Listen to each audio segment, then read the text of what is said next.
At first light this morning, the army moved into Newry in force. It surprised everyone. Up until then, there had been no obvious security build-up. We heard the army had moved into position during the night. Altogether, 1,700 troops were assembled in the town to be ready for the afternoon's march. It was one of the army's bigger ever security operations.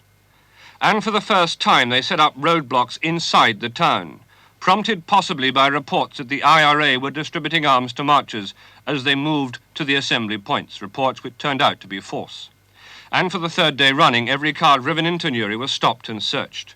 Last night, both wings of the IRA had said that they'd warned their gunmen to stay away.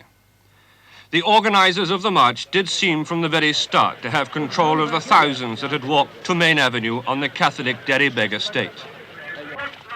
There were marchers from the Republic, not as many as expected, banners from France and America and English universities. The Royal Ulster Constabulary manned the barricades, but behind them, a few hundred yards behind them, the army had set up their own separate blocks. And throughout the day, Sir Harry Chuzo, General Officer Commanding, and General Ford, Commanding Land Forces, visited them. At 3:30, suddenly, down Camley Road, less than halfway through the planned march, they turned left down Oriel Road, and the crowd, now estimated at 25,000, went into Kinlevy Street and into Inver Crescent, a wide green in the middle of the estate.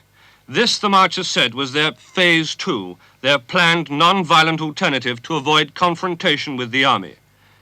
At 4:30, the march ended and the speeches began. As far as we are concerned, the march went as we planned, given the tactics adopted by the British Army. In a way, you were helped by the fact that the army stayed put in Monaghan Street and didn't come up and try and break up the march. Well, if the army had attempted to come up Monaghan Street, up the Camley Road, to deal with the march, again, we had a contingency available to deal with that situation.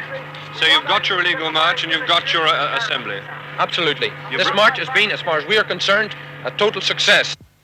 But tonight, the army issued a statement. It said that they acknowledged a breach of the ban on marches, but had kept demonstrators to the outskirts of the town and had prevented them from achieving their objective.